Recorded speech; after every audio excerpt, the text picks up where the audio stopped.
Dwar t-tieni parti tal-programm li fiha se nittrattaw il-kontroversja li għamet dwar it-tagħlim tal-Malti bħala lingwa barranija. Miegħi fl-istudju Dr. Michael Spanjol, lettur fid-Dipartiment tal-Malti fl-Università ta' Malta. Aħna xtaqna wkoll ikollna rappreżentanti tal-Ministeru tal-Edukazzjoni iżda fl-aħħar ħin inqalgħu ċirkustanzi u għaldaqstant il-Segretarju Permanenti Dr. Frank Fabri ma setax jattendi jiddispjaċina għal dan. Però ovvjament il-programm irid jibqa' għaddej. Dr. Spanjol, fil-fema tiegħek qabel nidħlu f'dil-kontroversja, il-Malti fejn qiegħed?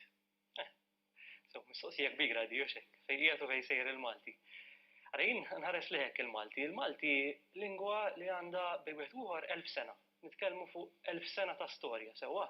Tista' tgħid lingwa xejn farfra, xek ma diġ żgħira daqshekk. F'1000 sena ta' storja qatt ma kellek daqshekk nies li jużawha, li jiktbuha, qatt ma kellek daqshekk pubblikazzjonijiet fis-sena bil-Malti, qatt ma kellu dil-preżenza l-Malti. Li m'għandux teddida minn kelli konna ngħidu li l-Malti huwa medda? Bil-kontra, li qed jidher huwa anke minħabba li l-Malti sar il-sin uffiċjali tal-Unjoni Ewropea mhux hekk. Li ġara huwa li sar żvilupp kbir qabża l quddiem fl-użu tal-Malti. U l-Malti jitalmu ħafna barranin ukoll kemm Malta u kemm barra minn xtutna. L-interess fil-Malti dejjem jiżdied, jiena nista' nitkellem ukoll bħala lingwista, ġifieri xogħli huwa li nistudja l-lingwi. U kemm il-darba jkollna konferenzi barra minn Malta u tiskanta kemm hemm barranin, studjużi barranin li interessati. Iva, interessati bil-kbir fil-Malti. Imma inti tgħallimni x'inti lingwista, hemm ħafna lingwi li minħabba li huma mitkellma mill-komunitajiet żgħar qed imutu. Inti ma tarax il-possibilità li anke l-Malti jiġilu hekk fil-Kastana di ma tapplikax. Ġifieri meta nitkellmu fuq lingwi li jkunu f'periklu ta' estinzjoni, dawk ikunu mitkellmin pereżempju minn 50 ruħ, 100 ruħ, ikunu f'xi reġjun forsi mbiegħed f'xi foresta sewwa l-bogħod minn ċiviltà. Fil-Kastana, skont l-aħħar ċensiment u xek tal-2011, kważi 90% tan-nies li jgħixu Malta jitkellmu l-Malti, jitkellmu sew, sewwa fluently jgħidlek il-ċensiment. Jiddependi x'tifhem b'sew insomma. Issa skont ċensiment jgħid fluently, sewwa għandek dak li jkun qed jirrapporta inti kollok kaxxa tgħid li ma lingwi titkellem sew tiżel il-Malti. Jitkellmu mod jiksbuh mod ieħor insomma. Mbagħad dik storja oħra, imma ġifieri anke l-kitba tal-Malti u xek dawn l-aħħar 12-il sena fl-Università kellek il-kors tal-qari tal-provi u tendenza li tiżdied minn sena l-oħra u dawn nies kull darba joħorġu bejwet ieħor mal-50 ruħ fis-sena li huma mħarġin fil-Malti. Nammirak das-sens ta' ottimiżmu tiegħek, ma tħoss li fl-era digitali il-Malti għandu sfidi kbar, speċjalment li għandek limitazzjonijiet kbar fid-dinja digitali. Iva, dan huwa punt interessanti għax il-Malti fid-dinja stampata għaddej minn perjodu sabiħ ħafna, mhux hekk. Ġifieri bejwetur qed nitkellmu fuq xi 500 u 600 ktieb bil-Malti fis-sena. Joħorġu għal dan is-suq. Imma kuntent bil-kwalità tagħhom ħallu nkunu skjetti. Alright, ħalli nitkellmu diskazari fuq il-kotba qabel imorru għad-dinja diġitali. Għandek taħlita sewwa ġifieri l-fatt li għandek dan numru kbir ma jfissirx li l-kwantità bil-forsi rifletti l-kwalità. Il-kwalità tal-ktieb żdida żgur meta ngħidu għall-line sewwa ġifieri tiftakar inti bħali Reno le kotba tal-Malti xi antiki ma li tiftaħhom jiġu f'idejk le. Issa m'għadniex dik, ġifieri il-ktieb Malti sar l-industrija saret aktar sofistikata. Bil-illustrazzjonijiet sbieħu l-bqija. Il-kontenut għandek kotba li jkunu validi ħafna sewwa tajbin ħafna b'awturi fejn fien bħal Charles Asa, Trevor Zaro l-bqija. Għandek oħrajn li huma forsi ta' kwalità daqsxejn inferjuri. Li hemm sabiħ huwa li għandek kotba mhux biss madwar fejn fiena dwar il-bidja biss jew dwar is-sajt jew dwar il-kaċċa. Dwar reliġjon għandek dwar reliġjon, issa għandek dwar il-filosofija bil-Malti. U xekk għandek kotba dwar is-soċjoloġija bil-Malti, dawn huma temi li qisu laqas kelma lihom bil-Malti, waqt għandna kotba. L-istess bħalma sħabna tal-Unjoni Ewropea jitraduċu testi dwar fejn fiena jkollhom oqsma bħall-ekotossikoloġija. Issa saħinx eżaċċini imma jew dwar il-kimika, dwar il-ferroviji. Dawn huma kollu oqsma ġodda lil-Malti. Għandhom anke pubblikazzjoni l-aċċent. Iva l-aċċent mhux għalik qisu kull 3 xhur joħorġu pubblikazzjoni bit-termini li jkunu qed joħolqu il-Malti issa qed jitfarfar, qed jikber, qed jespandi. Jiġifieri fejn qabel kien lingwa kienu jsejħulu tal-kċina u hekk, jiġifieri kien jitkellem dwar ir-reliġjon. Insomma, ir-refuġieri kien jgħid li l-lingwa tal-kċina ma tmutx għax l-aħjar oġġett li ssibu fil-kċina. Issa tieġa jidħol mill-ġdid fil-kċina bħala lingwa tal-gastronomija. Lura issa meta nitkellmu fuq platti sofistikati u l-bqija, hemmhekk tiġi il-lingwa Maltija issa użata f'livelli ġodda, fuq sma ġodda. U hemmhekk qed tikber il-Malti. Konna ħankellmu fuq il-Malti fid-dinja diġitali, fl-era diġitali. Hemmhekk hemm sfidi nagħhom kbar. Sfidi kbar. Nitkellmu fuq dinja li hija dominata mill-Ingliż hemmhekk. Jiġifieri huma sfidi kbar mhux biss għal-lingwa bħal-Malti, imma kien hemm rapport anke f'lingwi li nqisuhom bħala lingwi ta' komunitajiet kbar bħal-Franċiż, il-Ġermaniż, għaliex għax l-Ingliż jiddomina sewwa. Mbagħad fil-kuntest lokali terġa' iktar u iktar għax bla ma trid u hekk ħafna minna aħna ngħixu f'pajjiż bilingwi x'hekk nafu żewġ lingwi. Allura fejn fina Facebook tużaħ bl-Ingliż, hemm verżjoni bil-Malti għadha tinbena mhux hekk fejn fina jekk inti Taljan tista' tuża Facebook bit-Taljan għaliex għandek komunità kbira nies jittraduċuh. Il-Malti għandu bżonn iktar riżorsi. U naħseb li l-Ministeru tal-Edukazzjoni tinsemmi u x-xogħol li kemm il-darba semmih dal-punt u hekk dan-nuqqas tal-Malti fl-era fid-dinja diġitali għandu jinvesti ħafna iktar naħseb li qed jagħmel. Qed jinvesti. Waħda mill-istqarrijiet riċenti fil-polemika li kien hemm qal isma' qatt ma kien hemm investiment ta' kemm isir illum, ma nafx x'veri jew Fejn l-investiment Renu, ġifieri qed insaqsi lilek xtaqt kieku staqsejt lill-Dr. Fabri, kien hemm investiment vera s-sena l-oħra fil-fondi tal-Kunsill Nazzjonali tal-Isem Malti x'hekk irdupjaw il-fondi, imma l-sena biss. Imbagħad daqshekk ittieħdu tal-investiment. Għaliex ċekkjatur u x'hekk dak li l-spell checker tal-Malti li ilu li ġie żviluppat mill-inqas bejgħet ieħor xi 3 snin 4 għadu mhux aċċessibbli. Mhux bil-fondi jridu jiġu daw. Għaliex fondi nsibu fejn fjena għal Kunsill Nazzjonali tal-Arti. Le, għarax sede għandhom il-fondi tajjeb ħafna, hekk sew xira. Imma għaliex il-Kunsill Nazzjonali tal-Isem Malti bil-kemm għandu post fejn jiltaqa' u m'għandux biżejjed fondi. L-arti importanti, ma daqsan tiħor il-lingwa. Jinkwetak il-Malti imkissa li naraw il-Facebook, fil-messagġi. So bħala kidba għax il-kontenut ikun tajjeb, sew bħala kidba. Li nista' ngħidlek huwa minn dawn l-aħħar snin, anke fuq ix-xandir, osservajt il-kidba dejjem qed titjib. Ġifieri fejn qabel kont meta kont għadni student sewwa noqgħod nara l-aħbarijiet u noqgħod ngħid tara xaru każa kemm għandhom żbalji. Issa dawk issaffew, le ħafna minnhom issaffew, speċjalment tax-xandir nazzjonali, ħa ngħidu hekk. Ringrazzjak tal-kumpliment, il-Malti fil-medja, ġifieri jiena akkanita l-Malti wkoll inħobb il-Malti u nipprova nsaffi fejn ikun hemm nuqqasijiet anke fl-istruttura tas-sentenzi. Importanti dawk. Forsi ġifieri fil-kitba miktuba anke żgarella tkun għaddejja xekk l-aħbarijiet hemmhekk qed isir ħafna xogħol. Fil-binja tas-sentenza fl-għażla tal-kelma jista' jkun li qed tfaddilna daqsxejn x'naqtfu. Miġdid hemmhekk kieku jkun hemm ir-riżorsi finanzjarji x'hekk jistgħu jsiru korsijiet lill-ġurnalisti. Aħna l-Università bdejna minn din is-sena nagħtu korsijiet lil dawk li jixtiequ jaħdmu fil-ġurnaliżmu, f'korsijiet tal-Malti ġurnaliżmu. Kollox jiddependi mill-riżorsi. X'inhu l-livell ta' sodisfazzjoni wieħed sal-10 fil-Malti li jintuża fil-medja, mhux tgħid x'għandi nazzjonali, fil-medja. Fil-medja b'mod ġenerali. Gazzetti. Le, fadlilna x'naqtfu. Il-kidba ġifieri il-livell tal-ortografija kif qed ngħidlek tjieb, imma mbagħad meta niġu għall-għażla tal-kelma. Jiġifieri fejn fien hekk qed nitkellmu fuq ġurnalist li qed ħabbar ħabta u x'hekk kien hemm żewġ karozzi li ħabtu. Fejn tisma'hom jgħidu kien hemm impatt bejs mhux vettur, dan impatt x'inhu, mhux ħabtu ngħidu aħna bil-Malti, le ġifieri l-għażla tal-kelma hemmhekk tażel kelma flok oħra li jiġri huwa. Ħafna drabi huma kkundizzjonati wkoll minn ċerti stqarrijiet uffiċjali. Naf pereżempju possess ta' droga, għaliex veru liġi tajt possess ta' droga. Imma inti għandek il-Malti legali mhux hekk. Mbagħad għandek il-Malti li huwa ta' kulħadd. Meta tixxandar huwa l-obbligu tax-xandar tal-ġurnalista min qed jikteb ta' min qed jaqra li dak li hemm fis-stqarrija Malti tqil, Malti legali, isarfu f'Malti li jiftiem minn kulħadd. Sewwa. Hemmhekk naħseb li fadlilna x'naqtfu. L-introduzzjoni ta' kliem ġdid fil-Malti. Jista' jkun ikollna bżonn ukoll dak, ġifieri il-lingwa kollu tikber, ġifieri din hija. Inti wieħed minn dak li temmen fil-Malti safi, mittjar flok aeroport pereżempju? Le, assolutament le.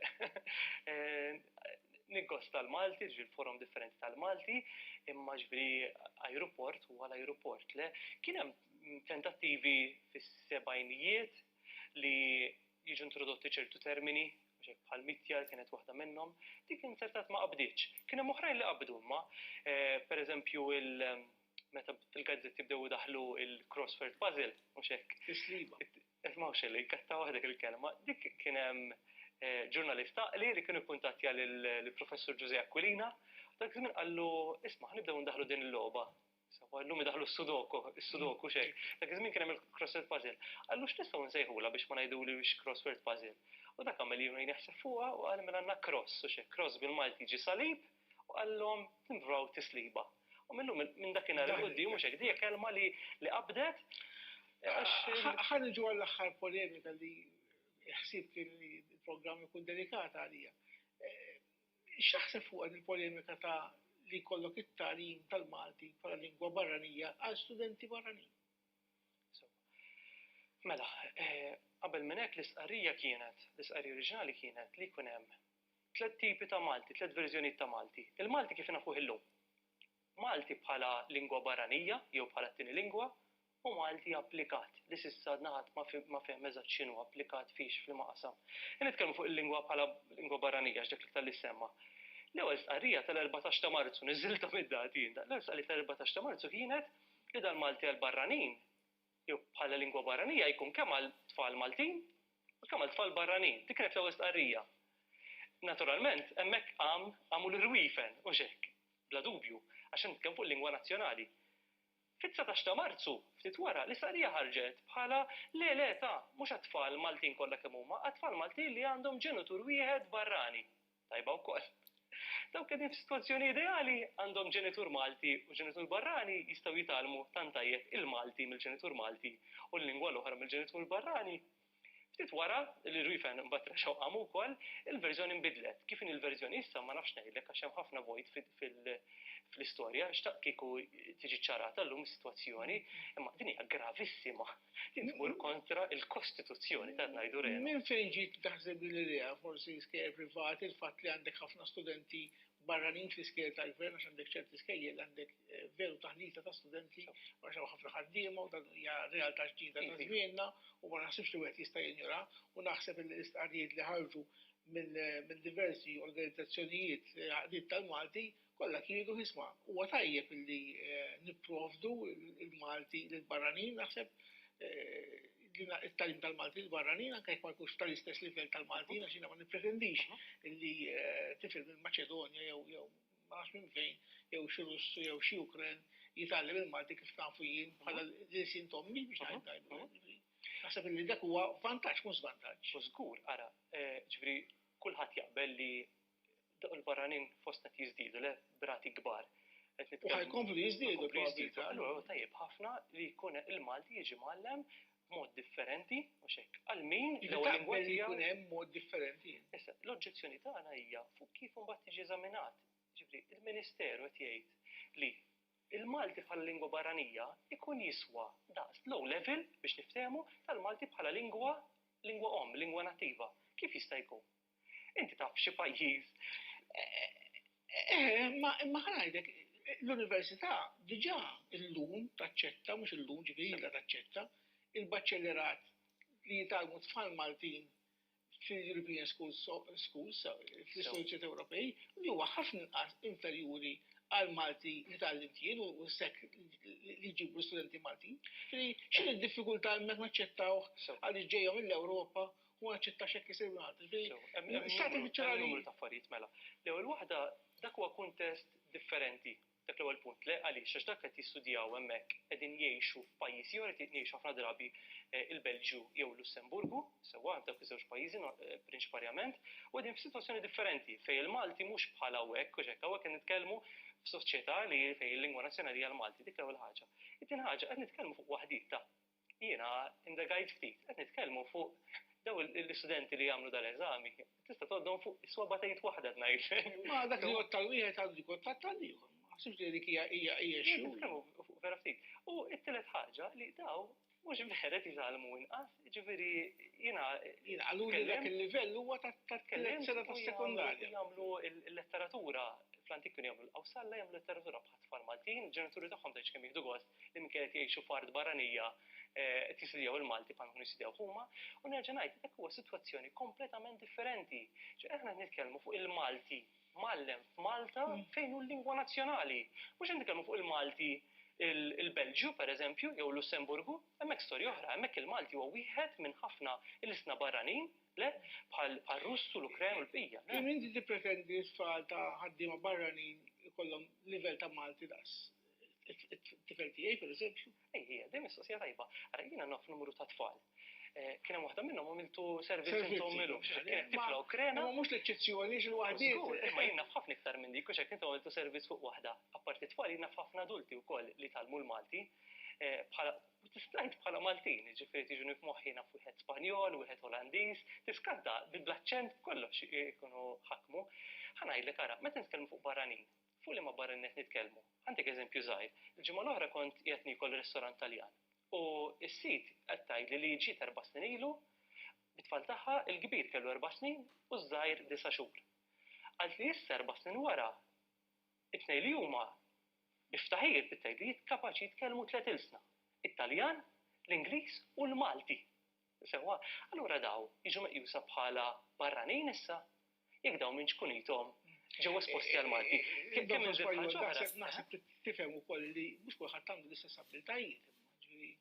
Jekk inti tagħmel sistema biex kulħadd bil-pass tiegħu jimxi l-qudiem, x'fija ħażin. Le, naqblu li għandu jkun hekk qed ngħidu l-istess ħaġa, mela qed ngħidu huwa għandu jkollok rotot differenti, modi differenti, kif imbagħad kulħadd jasal għal O-level wieħed. Jiġifieri, ħanitħallsu lejn pajjiż ieħor, pereżempju r-Renju Unit. X'jagħmel barrani li jmur jgħix naf Indjani jew Malti, jekk trid jew xi ħadd minn Taljan il-bqija li jmur jgħix Londra pereżempju, għandu tfal żgħar. Jitgħallem l-Ingliż bħala lingwa barranija, u hekk hemm korsijiet anke bħal l-IELTS pereżempju għandek korsijiet differenti, modi differenti kif titgħallem l-Ingliż, imma mbagħad O-level wieħed għandek eżami wieħed għal kulħadd l-istess. Aħna nkunu l-ewwel pajjiż fid-dinja li jkollna O-level għal tfal Maltin. U mbagħad O-level daqsxejn jeħfef għal tfal barranin. Ma jistax ikun ikollna dik il-ħaġa. Taf x'ikunu reperkussjonijiet ta' ħaġa bħal din. Il-baċċellerat li tkellimna fuq mhuwiex differenti fil-verità, mhuwiex l-istess eżami. Ma għana nitkellem fuq kuntest lokali Malti, biex hekk daw qed jgħixu Malta. Daw it-tfal li jgħixu l-Belġju Lussemburgu, ġifieri jiena għandi kuntatt ma' ħafna tradutturi jgħixu hemmhekk, ħafna mit-tfal tagħhom ma jiġux Malta. Imma għaddi bil-maqlub, it-tfal ta' barranin qed jgħixu Malta, dak huma Malti li qed jgħixu barra. It-tfal ta' barranin m'għandhomx l-istess, m'għandhomx ikollhom il-fakultà allura il-faċilità. Iva, qed ngħidu li għandu jkollhom metodu differenti kif tallimhom il-Malti. Irid tkun differenti għax eħfef hija kelma daqsxejn ġifieri kif tgħallmu qed ngħid imma mhux kif teżaminah. L-O-level tkun l-istess għaliex ren ngħidlek hekk. Jekk ikollok żewġ O-levels jew tlieta, sewa nitkellmu fuq tnejn imma, dak ifisser li jkollok issa mhux integrazzjoni, mhux inklużjoni, ikollok il-maqlub ikollok segregazzjoni. Għaliex? Għax nimmaġina tat-tifel issa ta' dil-persuna li kont qed ngħidlek ta' Taljana. Mela dan għax barrani, u xekk għallmuh il-Malti bħala lingwa barranija u l-O-level tiegħu kien inqas. Meta dak imbagħad ħajtħol l-università u rid jagħmel il-liġi. Imbagħad dak x'ħajjagħmel hemmhekk, ġifieri, meta rid jiġi biex jieħu level. Ma tifhimx illi wkoll il-Malti, l-użu tal-Malti bħala neċessità l-università, mhux il-korsijiet kollha għandhom bżonn l-istess livell ta' Malti. Jien naf jekk inti qed fil-kors tal-IT, mhux bħal-kors tal-liġi biex tiftehmu. Naħseb li rridu nagħmlu daqsxejn distinzjoni. U naħseb kien hemm żmien l-università bidlet ir-regoli wkoll biex akkomodat fuq dal-livell. Kemm niċċaraw ħaġa x'dan ngħidlu jiena qisu ħrafa, qisu mit. Sewwa ħafna jgħidulek imma l-Malti x'tanbih l-università. Le, jekk jien ħan istudja għal-perit, jekk jien ħan sir tabib, jekk ħan għamil fl-IT, x'nanbih il-Malti. L-ewwel ħafna mill-korsijiet tal-università għandhom fażi ġieli tkun twila 3 snin, sewwa ta' prattika fil-komunità. Sewwa ġifieri jekk inti ssir tabib, ma' 3 sena tmur l-isptar u b'xi mod tikkomunika mal-pazjenti li qegħdin hemmhekk. Jekk inti ssir social worker, għandek parti integrali tal-kors li fih ħatmur fil-komunità u tiltaqa' ma' nies. Ma x'inhi l-sitwazzjoni tal-student barrani li jagħmlu fl-università? Sekonda s-sani ġali għadik. It-tini bicċa hija li darba inti sirt tabib peritu l-bqija, bliema lingwa se titkellem? Ġil perid, bliema lingwa se jitkellem ma' nies ħajaqdi? Bliema lingwa jitkellem mal-bennejja? Mhux bil-Malti. Mela l-Università tippreparak biss għal dawk it-3 snin erba' li tagħmel hemmhekk tal-qroq, mhux tippreparak għal omrok. Il-barranin li qegħdin fl-università, aħna bdejna innaddejjin kważi 17-il sena bejn wieħed u ieħor, l-iktar fil-qasam tas-saħħa, x'huwa qasam delikat ħafna. L-istudenti barranin nipprovdulhom korsijiet tal-Malti mediku. Qed nitkellmu bħalissa din is-sena għandna 185 li qed naqdu minnhom sewwa qed nitkellmu fuq numru kbir. Għaliex dan huwa bżonn? Biex dawn l-istudenti mela qabel jidħlu fil-kors tal-mediċina, nagħmluhom dal-kors intensiv daw qattaw sajf sħiħ, jagħmlu 4 sigħat kuljum fis-sajf, dik is-skana tas-sajf, jisidjaw il-Malti u tiskanta renu. Jiena nallimhom sewwa sena wara l-oħra. Jiġu Malta kull ma jkunu jafu jgħidu mela u forsi xi kelma baxxa, għax dawk jitalmu s-soltu, u jispiċċaw wara 3 xhur, aħna nagħmluhom eżami tqil ħafna. Jitkellmu, mhux ħanajt bħal kelima nattivi sewwa, ma jitkellmu tajjeb ħafna.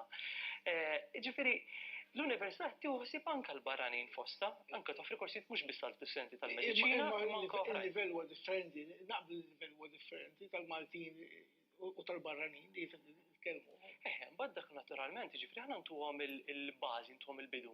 Mbagħad jisu sta għal kull student kemm jasal.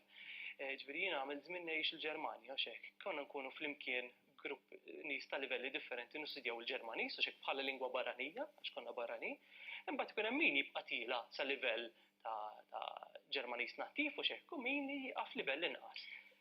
Naħseb li tapprezza li l-lingwa li sin hija għodda importanti jekk irridu l-integrazzjoni, jkun hawn mhux biss multikulturaliżmu, ma integrazzjoni.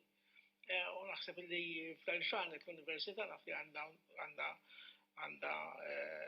konferenza ta' jumejn, mifruxa fuq jumejn, li se diskuti l-edukazzjoni u l-integrazzjoni. X'ħajkun il-kontribut tagħkom f'din il-konferenza fuq dit tema partikolari tal-lingwa, tat-tagħlim tal-lingwa?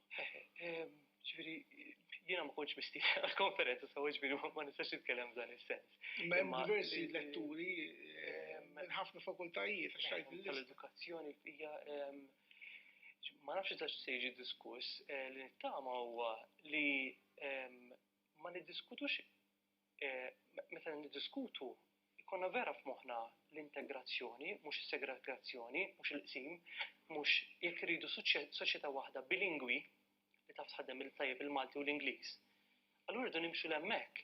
Rejnu jiena l-mistoqsija tiegħi di. Fostna għandna ħafna tfal u xekk barranin li l-Malti ma jafux. Allura qed ngħidu ejja nipprovdulhom mezz bħala l-Malti bħal lingwa barranija. Tajjeb naqblu. Ħafna minn dawn it-tfal imma laqas l-Ingliż ma jafu ta' renu. Għax dawn mhux kollha mill-Ingilterra ġejjin. Ħafna minnhom ma jafux, ħafna minnhom la jafu l-Malti u laqas l-Ingliż.